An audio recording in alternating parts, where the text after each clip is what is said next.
this time para sa akin, second item. Ito ay madalas ginagamit tuwing matirik ang araw or umaambon at kailangan nakabukas at nagsisimula sa letter P. Payo. Ayan, wala pa po.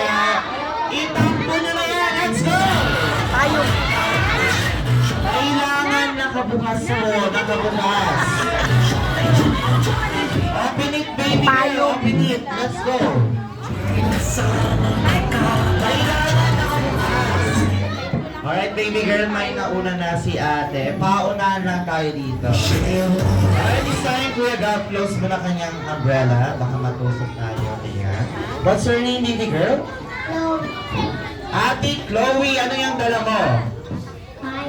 Tama yan, Kuya Gab, bigyan mo na siya ng game prizes!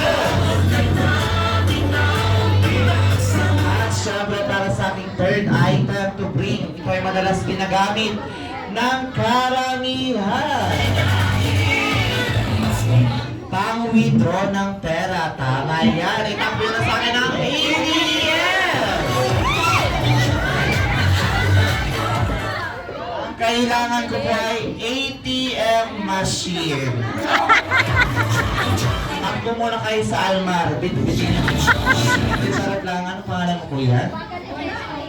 Ano po? Ano pangalan mo?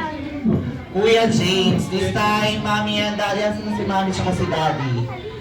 Ayan, mommy, daddy. Good news po. May pang fully paid na tayo.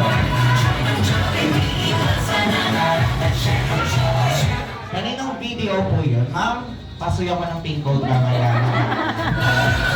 Medyo malaki-laki pa po yung balance ni ma'am. At this time, kuya, bigyan mo na siya ng game prizes at kunin mo na yun.